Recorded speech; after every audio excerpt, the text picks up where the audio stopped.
hollow pale light shined upon the dark hills. Father Duran sat with a grim smile as he watched the undead swarm approach. In the sky a foul dragon circled high above, awaiting the slaughter to come. Hey, what's going on? Ninth Age, this is Obsidian Anubis, and I'm back with another Ninth Age battle report. This is the first battle at the OFCC, a local tournament up here in the Pacific Northwest that I recently attended. This time I'm bringing my Pale Company, which is a Empire of the Sunstar, versus a Vampire Covenant. And I was really excited to play both the opponent, because I played him last year and he was a fantastic opponent, but as well as playing Vampire Covenant, as I had not had a chance to play them yet in the Ninth Age. So let's go and take a look at my opponent's list. So on the far left, my opponent had a zombie dragon with a vampire. Next to that is a block of 5 wolves, and they have one of the 3 tokens. So for this scenario, you had to get 3 units into your opponent's deployment zone. When they did, all units within, I think, 6 inches took a d6 strength 5 hit, including the unit with the token. So the zombie dragon lord had a token, the wolves had a token. Behind the wolves are 2 bat swarms. Next to them is a large column of skeletons, which has a second vampire in it. In the center, my opponent brought his grave guard. And then behind them is a group of zombies with a necromancer and the corpse cart. And on the far right is another block of wolves, also one of the marked units, and a Varkalak. So for my army, I won't go into too much detail. I did do a Brush and Fluff video, Brush and Fluff number 7, and I go into much more detail about my list for that one. So I'll just give you an overview here. So on the far right, I have my Ghost Shadows. Next to them, I have my Rangers and my Gravediggers on the hill. Behind them, I have the Siren Scream, and then to the left of that, I have my Banshee's Wail. In the center of my board, I have the Unlucky 13th Cohort. With them, I have my BSB, Beric the Grim, and my Inquisitor, Radar the Raven. Next to them is my Ullr's Followers, which are Flagellants. Next to them are the Knights of the Sacred Scythe, with the Father York Durin, who is my General. And then behind them, I have Gillian, who is a level 3 of Divination, on the Ullr's Coach, which is the Arcane Engine that gives lightning reflexes. And on the very far left, I have just 5 vanilla knights with a musician in standard called the Pale Riders. So for pre-movement, I ended up vanguarding my Pale Riders up a little too close, so my opponent on his turn declared a charge with his Varkalak. I elected to stand and shoot, and I did nothing.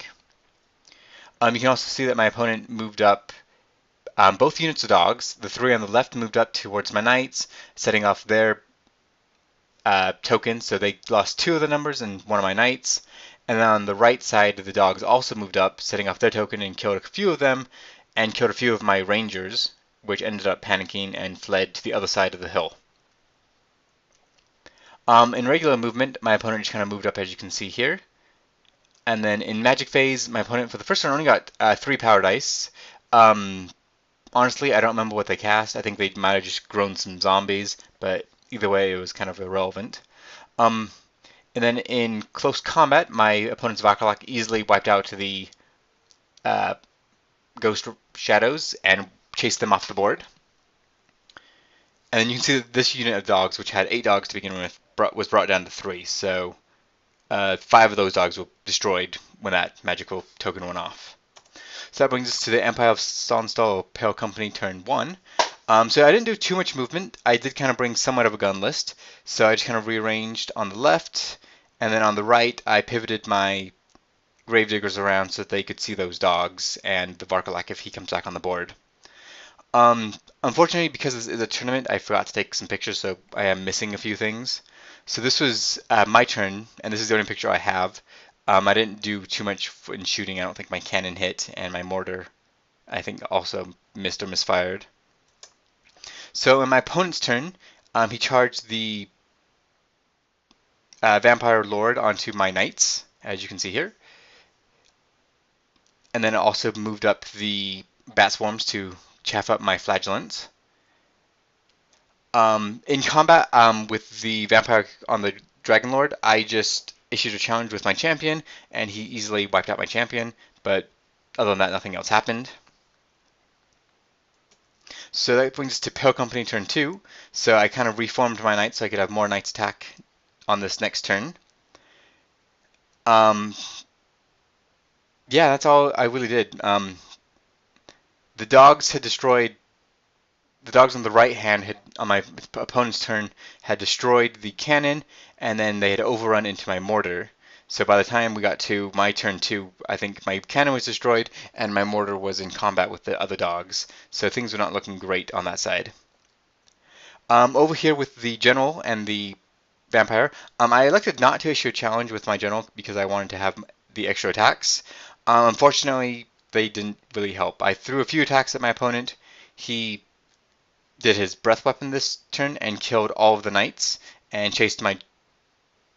Actually, I think he killed all the knights. My general broke from combat and he elected not to pursue, and then just overran into the altar. As you can, or sorry, just pivoted to on his turn three, charged the rear of my arcane engine. You can see the rest of the his troops have just continued kind of moving up. You can see the dogs there in my backfield have now eaten up all my artillery. So they definitely were the MVP of this turn. They set off one of the devices and then destroyed both my cannon and my mortar. So at this point, I really couldn't do a lot of what I was trying to do. All my artillery was gone and my general was gone. So at this point, I figured it would be better to move forward than to retreat. So I charged in my halberds forward into the graveguard, which is probably not the best idea, but I had nothing else to do with them. I also charged my flagellants into those bat swarms, and then charged the grave diggers into my opponent's Varkalak. So this is after combat. So you can see I've lost about a rank and a half of my halberdiers. My opponent lost about a rank of his graveguard. My flagellants also easily wiped out the bats and just kind of overran just outside line of sight of the skeletons. You can see the Varkalak in the bottom right corner. Yeah, I charged down the hill, so I had that. I charged the Varkalak, I had a charge, downhill charge, a banner, so I had at least 3 going into it, and I think I had a rank as well. Yeah, but my opponent killed more than 4. I broke from combat, and the Varkalak chased me down and wiped out the Gravediggers. So not the best showing for the Empire. So in Vampire Count's turn 4, the Dragon Lord charged the rear of my Halberdiers, and that's really all there was to do with movement. In Magic, I think my opponent got Lightning Reflexes off on the Graveguard, so they now were hitting me and had a +1 to hit. The Vampire Lord that was in the skeleton also charged out into my Halberdiers, as you can see in this picture. And yeah, between the 2 vampires, the dragon, and the Graveguard, which you notice there's more of them that have been rebuilt or resurrected, they easily crushed my Halberdiers and wiped them out.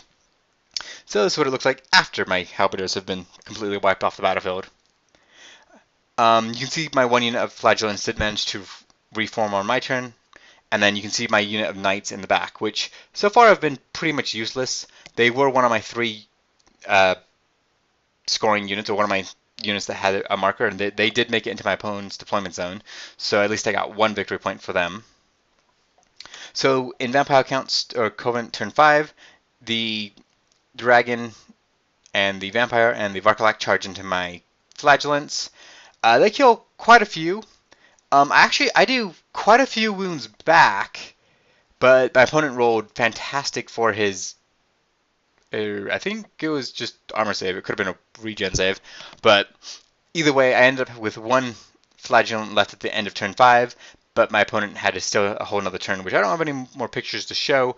But you can probably guess that my Flagellants were wiped out to the man. But they did do all right. I mean, unfortunately, my opponent rolled really well and got all his wounds, brought back on the characters that I did manage to do. So in the end, I didn't really take off anything from the game other than a few dogs and a bat swarm. So it was a really poor showing for the Pale Company. But like I said, I did manage to get the 1 unit of knights into my opponent's deployment zone, which guaranteed me 1 point. So it ended up being a 19 or a 1-19 for the Pale Company. So a pretty devastating defeat for the first game of the tournament. But you know what? It was still a great game. I mean, I wish my artillery would have done better, and I wish I would have been smarter about how I played my pistoliers or my readers. But I mean, my opponent was a great guy, and it was a really fun game, even though I got completely tabled. But I did enjoy it, and yeah, it was definitely a little disheartening for the first game, but I'm always more for playing than I am for actually winning. So I'm still really glad I got to play this game, and I actually kind of look forward to playing my opponent again, hopefully with a better army next time. But yeah, that's the end of this battle. If you guys saw anything or would like to put anything in the comment section below, please do so. As always, hit like and subscribe, and as always, game on.